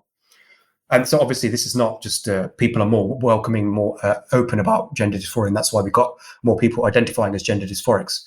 So this kind of social contagions that have been propagated by the left, I feel, are essentially something that have only become facilitated because of the sort of death of religion. And you've seen this almost religious belief on the left now in social justice, in their view of social justice, not in social justice, but in their view, their warped view of social justice. So things like sex being a spectrum, these are almost religious views now on the left, where if you believe in biology, if you believe in basic biology, you are regarded as far right, fascist almost, because there's this view that you're trying to force people to abide by certain gender norms. But that's not that's not what sexual binary is at all. You can be a female and still have many male traits. We used to call them tomboys. Now we medicalize them and say, oh, you've got a problem. Now you actually means you're gender dysphoric and you need to have surgery. So I think a lot of these kind of irrational beliefs have become religious because the original religions are dwindling and are losing sort of favor, and people are lacking they're lacking meaning and they're lacking purpose in their lives as a result of this kind of hardcore atheism that has taken over the Western civilization. It's like if you kill God, then you leave a God-shaped hole. that needs to be filled with something. And many people are now filling that hole with the religion of social justice, or with this kind of extreme populism that you see with demagogues like Trump and Boris Johnson and all these other people. And so I have began to appreciate religion. I still think it's wrong. As I said, I still think it's factually wrong. And I still am aware that it does lead to a lot of irrational behavior. It leads to a lot of violence if you allow it to take control of everything. But I do feel that there is a place for the kind of quiet community religion that is, not a sort of a kind of theocratic religion, not a religion that engages in politics, but a religion that's more at the local community level, where people go to church together and they meet together and they try to connect with something higher than themselves, some kind of spiritual force that has been passed down by their ancestors. I believe that there is great power in that, and I believe it can ward off a lot of mental illness and a lot of chaos, and it can provide stability and order and structure in people's lives. And I think this is borne out by a lot of studies. I think Robert Sapolsky, famous biologist, endocrinologist, I think he quoted a study where he basically found that people who believe in religion have lower rates of mental illness, lower rates of depression, lower rates of anxiety, and they are more likely to say that they feel happy and content with their life, and they also have more of a internal locus of control, which I think is extremely important. And I think one of the reasons why I can no longer abide by this kind of leftist view of life, because leftism teaches people to have an external locus of control. So for your listeners, a locus of control is where you blame the things that happen to you and where you believe the power lies in your life. So if you have an internal locus of control, you believe that you are in charge of your destiny. You believe that your destiny is shaped by your decisions and by what you do, and that you can make an impact based on what you do. But if you have an external locus of control, then you believe that your destiny is determined by external factors. So this might be your race, it might be your economic status, it might be the country you're living in, it might be your mental health, all of these things. And it's basically this idea that you have no control over your own life. Like, you have no agency. It's all, if you are sad, it's not because you're not living right, it's because you have depression. If you didn't get a job, it's not because you didn't work hard enough to get that job, it's because you're black.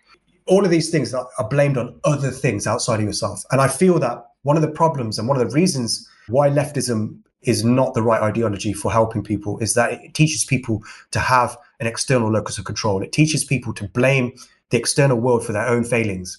And I feel that this is something that has happened a lot over. I mean, there was a study by that was quoted in the Jonathan Haidt's The Coddling of the American Mind, where he showed that I think since 1970 there has been an externalization of the locus of control, where originally in the 1970s people were asked in a survey, how much power do you feel you have to shape your life? And most people answered in the affirmative. They feel like, I do feel like I have a lot of power.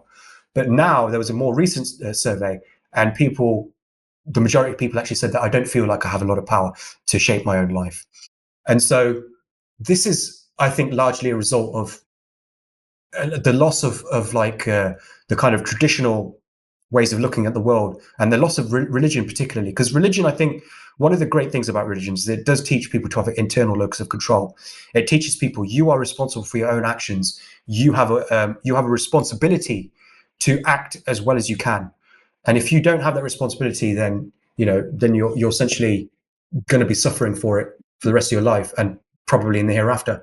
And that's something that seems to be being lost in Western civilization. And again, I don't know if this is true in India, because I don't really keep up with Indian politics, but it seems to me that it might be a global phenomenon. But it's, I think, a very important thing that I'd overlooked in my sort of embrace of the new atheists like Christopher Hitchens and Richard Dawkins and Sam Harris. Something that I feel that they overlooked was that religion plays a part in sort of acclimatizing us to society, in allowing us to adapt to the very peculiar perils of living in a kind of society that we live in, where we need to have belief in something in order to be motivated, in order to feel that we can make a difference in life.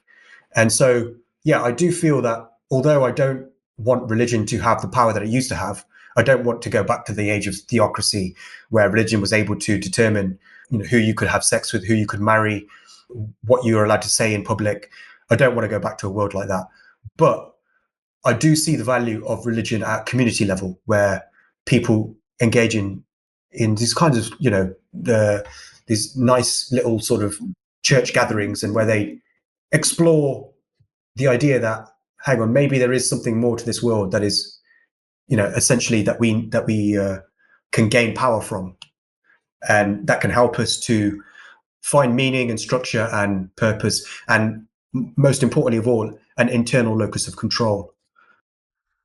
Yeah, I mean, there's a extremely stimulating thoughts, and I'll react to a few of them. Like, first of all, just to take this latest train first. I mean, I'm an atheist, and I think it's possible to hold three things in your head at the same time. And one of them is atheism, but defined as an absence of belief. Like, many people wrongly believe atheism means you believe there is no God, but of course you can't prove a negative. So I define atheism as an absence of belief. It's no less a absolutely. belief than not collecting stamps as a hobby, for example. And secondly, people have this mistaken impression that there's a continuum from a believer to agnostic to atheism. And that's actually not true. Agnosticism deals with knowledge. You cannot know something. And atheism deals with belief. So it is possible to not believe in God and at the same time believe that the truth, whatever it is unknowable by us. It would be hubris to think otherwise. So in that sense, I am both an atheist and an agnostic. And it is also possible, the third sort of thought there is that it is also possible to believe that religion plays a useful function, despite all of this, despite the truth of it. Like, many of the things that help us in our lives are useful delusions, and it comes to choosing your delusion. But in India, frankly, it's played an increasingly toxic role in recent decades, but I'll come back to it. Yeah, I mean, there's the Hindutva and Yeah. But anyway, conflict with this. that's for another day. So a bunch of things on ideology and leftism and wokeness that I sort of wanted to share my thoughts on, and then we can go further. Like, one, there is this, like, first of all, I'm an equal opportunity offender, like you, hated by the left and the right equally. And the left and the right are almost meaningless terms. I find them to be extremely similar in their embrace of simple narratives to explain the world.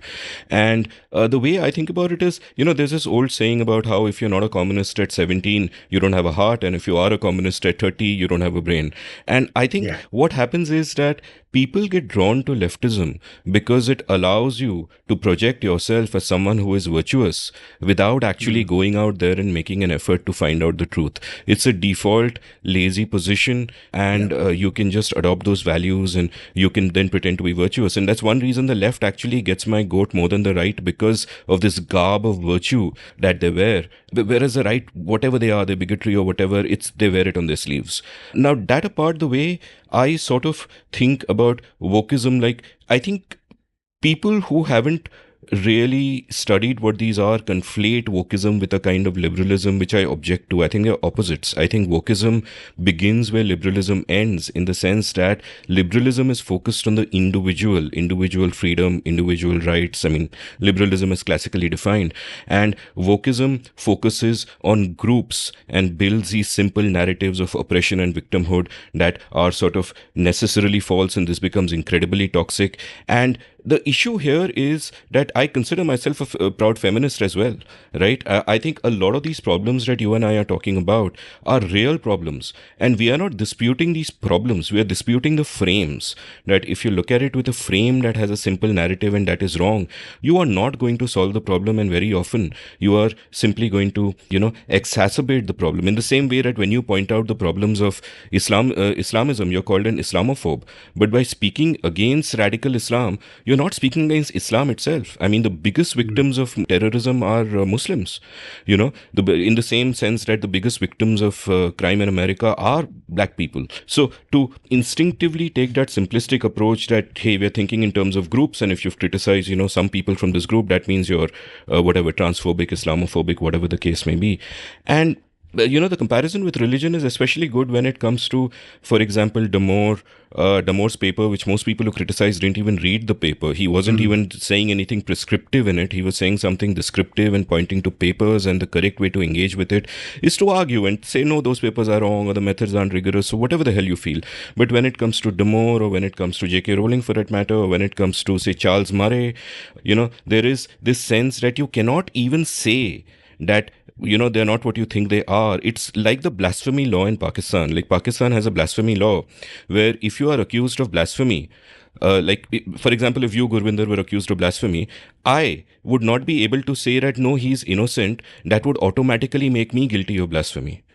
So you can't, Scary, and yeah. it's a similar thing. So Guilt by association, but yeah. and so here, for example, if you say J.K. Rowling is not transphobic, you will automatically, by association, be transphobic yourself, right? And Yeah. so it has that religious and problematic aspect to it. And the question that I sort of want to come at before we go on to talking about further aspects of why people are drawn to this. You've got a great piece about why intelligent people are drawn to bad ideas, and we'll discuss that later. But the question is rather about a thought that I've had for a long time, that whereas the right may reject science in certain domains like evolution or climate change or whatever, the left rejects science in the understanding of human biology, where any description of men and women being inherently different is conflated with a prescription that they be treated differently. It's almost, the naturalistic fallacy where you're deriving an ought from an is.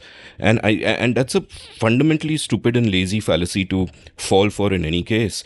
But what that has done is led to this denial of biology. Like you spoke about the sex binary. Colin Wright has a few great pieces on it, which I'll link from the show notes. And there are just these really warped worldviews that are, based on really what is as fictional as religious belief. And in the West, perhaps more dangerous. I can't comment on that. But in India, religion is a slightly greater problem right now. But I think any simplistic narratives, whether they come from the right or the left or religion, any simplistic narratives are, therefore the problem, the fundamental thing to solve. Like, I would not fit a God-shaped hole with a woke-shaped hole. I think they're both problems. I think the problem is that they're just simple narratives. And like, what do you do? And I can see you in your little small way playing the long game and trying to, make a contribution there.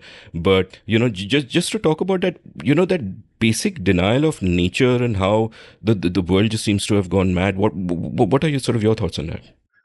Yeah. So I think one of the things with leftism is that it doesn't really actually hold truth as a high value. It holds equality as the ultimate value, and diversity, equity, and inclusion, as they now say. But I think that it's a feature rather than a bug. I think truth is often just an obstacle to getting their way. And this has been true for the left throughout history. It's nothing new with woke leftism. I mean, if you look at, for instance, Stalin, or Mao, Pol Pot, a lot of these dictators, they had no concern for truth. They didn't care for truth at all. And in fact, there was this kind of almost religious way of viewing things. I mean, Stalin was essentially like a god. I mean, if not a god, then at least a prophet. To criticize him was blasphemy, and not just that, but they did sort of have this kind of weird, there was like Soviet science, for instance, which was not real science.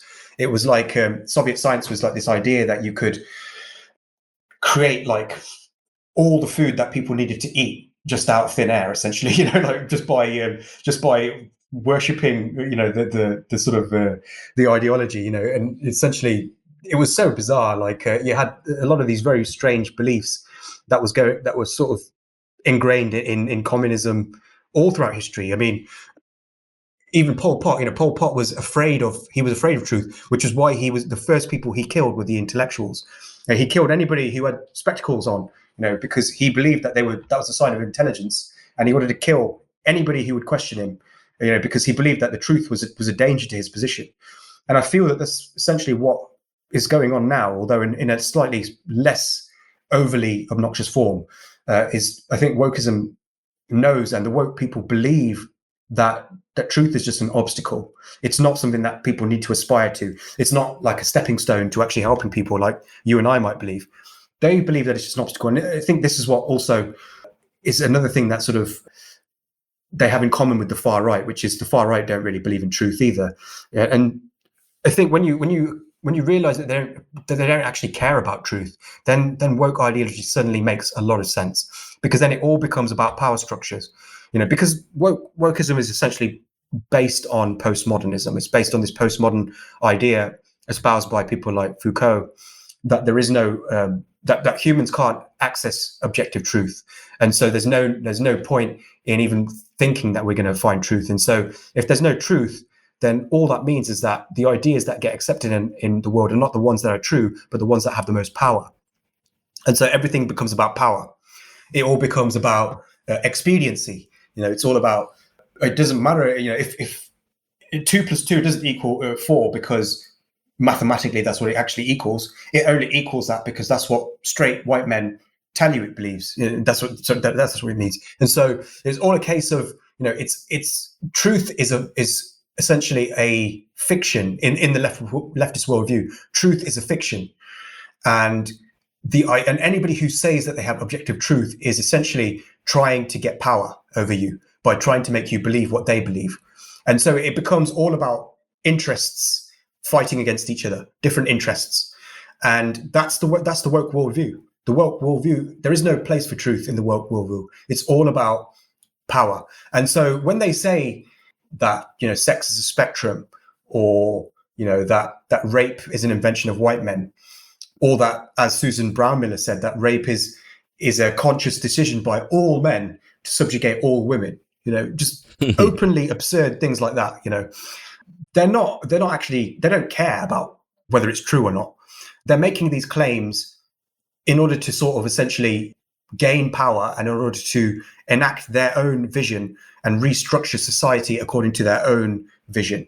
And so this is the way I think to look at it. And this is something that it took me a while to understand, because I've always assumed that people, when I was, like, as I said, when I was young, I assumed that people were interested in what's true, and that was what mediated human relations, was this belief that, we can arrive at a greater truth by combining our narratives and seeing what survives the collision of these narratives.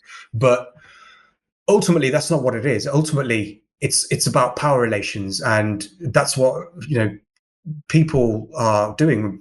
There's also a sense of social belonging and bonding, and that these tribal forces that are at work when people have discussions and debates, and it all makes sense when you realize that that's what people are actually doing. It's not about truth, and truth was never part of the equation. Truth is simply viewed as a fiction and as a strategy, essentially a strategy to obtain power.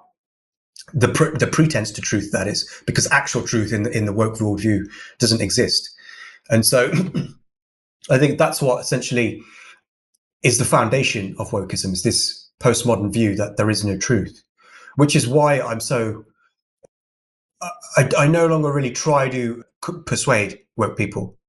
I actually, because you've got limited time in this world. There's limited time, and you have to, if you want to persuade people, you've got to persuade the people who are most likely to be persuaded, because you just don't have the time to persuade everybody.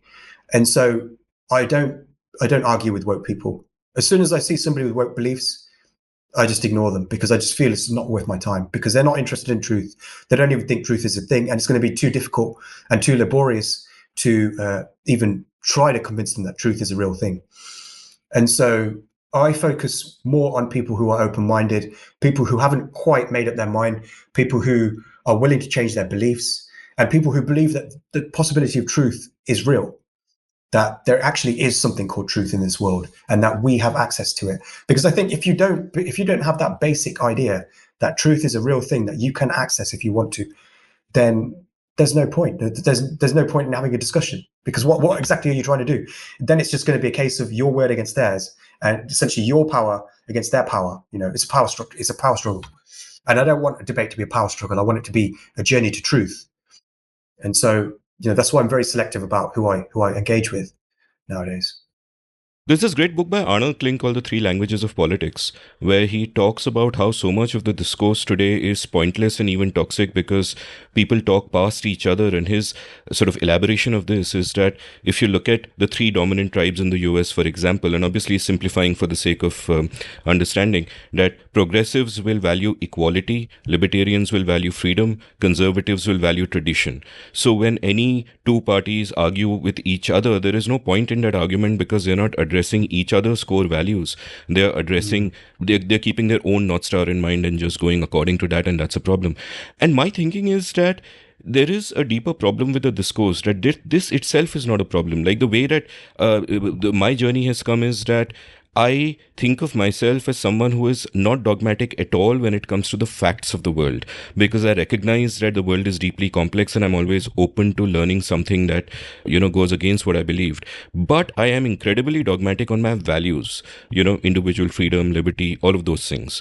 And and I would not mind if people from other ideologies, for example, are dogmatic about their values while being open to the world. Because then you can engage. If you care about equality more than anything else, then we can have a discussion where I can tell you that, listen, this specific policy you're talking about will not get you to equality, and this is why, and these are the studies and all of that. But we simply don't have those kind of discussions. So I just wanted to sort of add that point to it, that I don't even think that it is those ideological preferences. Equality, freedom, tradition are all actually desirable and can coexist in a good way. But it is when we get dogmatic to facts about the world and to these simple narratives and think in terms of groups, as both the left and the right do so often, that it kind of becomes a problem. So, we're going to sort of have to wrap up this episode soon, and luckily you've promised a second one, so we'll get to that because there's tons more that I want to talk about, and we should really have kept like 7 hours for this. But rather than go on to all the other stuff that all your incredible insights on human nature, which we can just talk about for a few hours, and I'll just encourage my listeners to read your articles and follow you on Twitter, and that'll give them an idea. I want to sort of stick on this subject for a moment, these culture wars and the times that we are going through. And you wrote this awesome piece recently where you spoke about why intelligent people believe stupid things, and in fact why intelligent people are more likely to believe stupid things as well. So tell me a little bit about that. Yeah, so the basic idea is that unintelligent people are more easily misled by other people, but intelligent people are more easily misled by themselves. And the reason for this is that it requires a lot of intelligence to rationalize one's behaviors and one's beliefs. In order to perform mental gymnastics, as we say, you actually require quite a bit of intelligence. It's not something that a lot of people can do.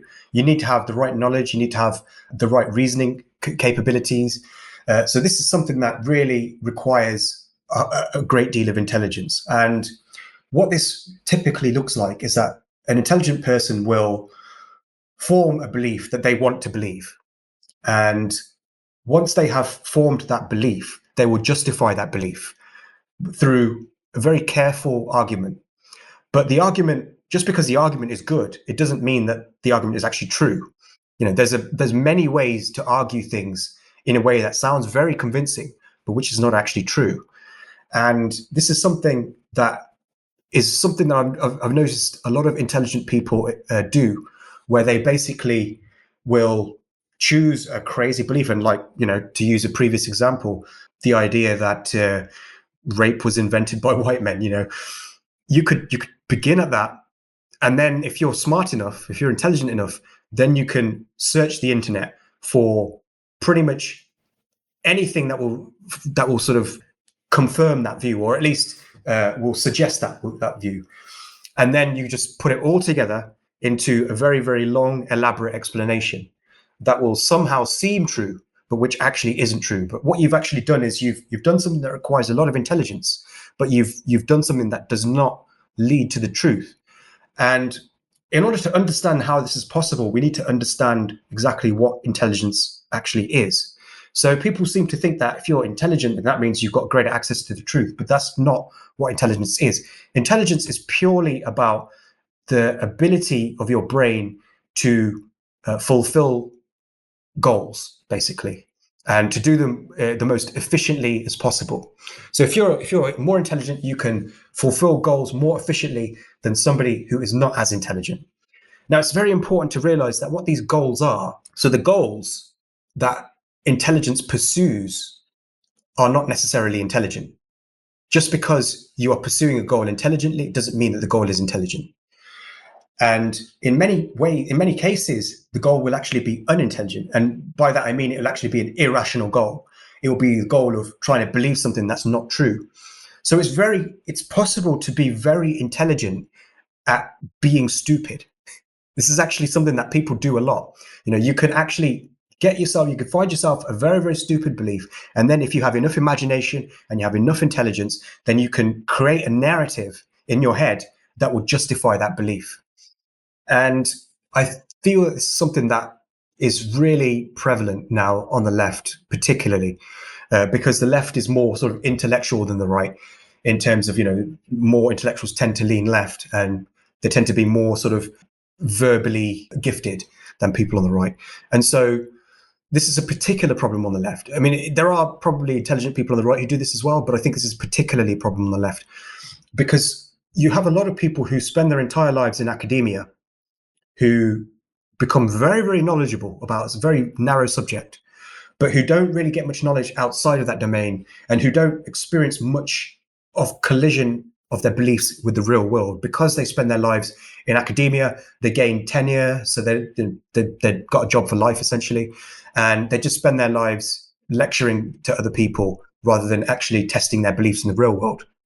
And again, Nassim Nicholas Taleb talks about that brilliantly in his book Skin in the Game, where he says that a lot of these academics he calls them IYIs, idiot yet intellectual.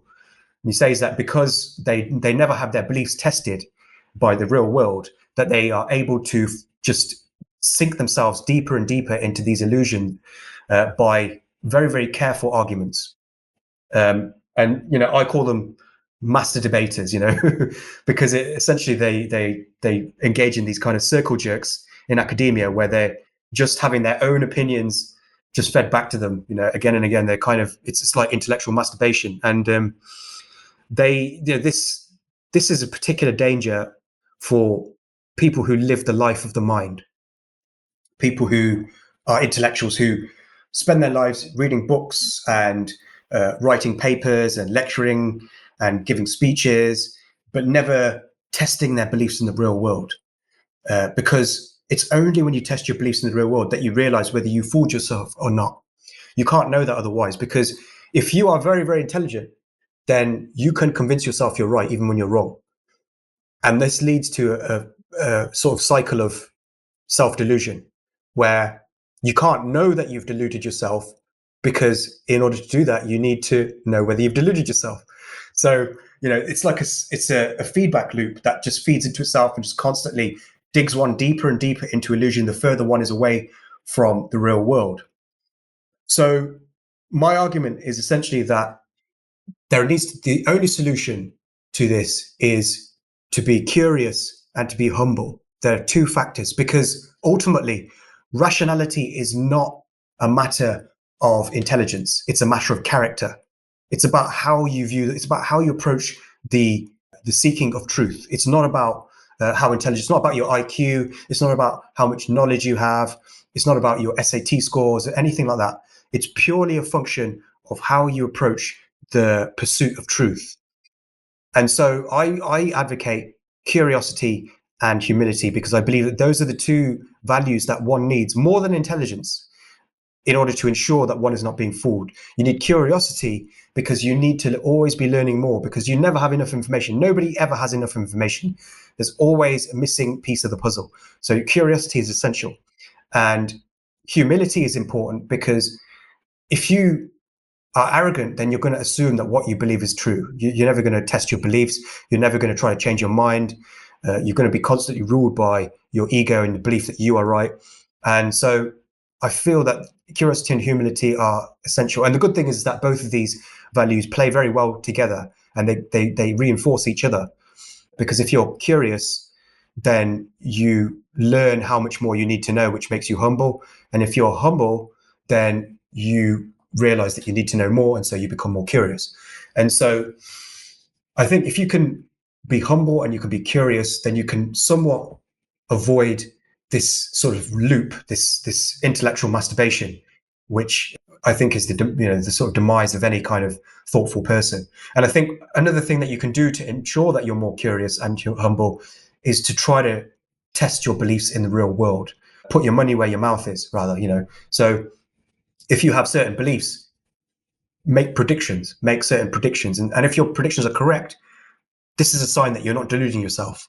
If your predictions are wrong, this is a sign you are deluding yourself, and you must re-evaluate what you believe. And the interesting thing is that most of our beliefs are correct, but most of our predictions are correct in life, but they're so trivial that we just don't notice. Like, for instance, I can predict that if I were to switch this computer off, the computer would turn off. That's a prediction. But they're so trivial that we just take them for granted. So we actually are very good at predicting the future. But when we try to make non-trivial predictions, we almost always get it wrong.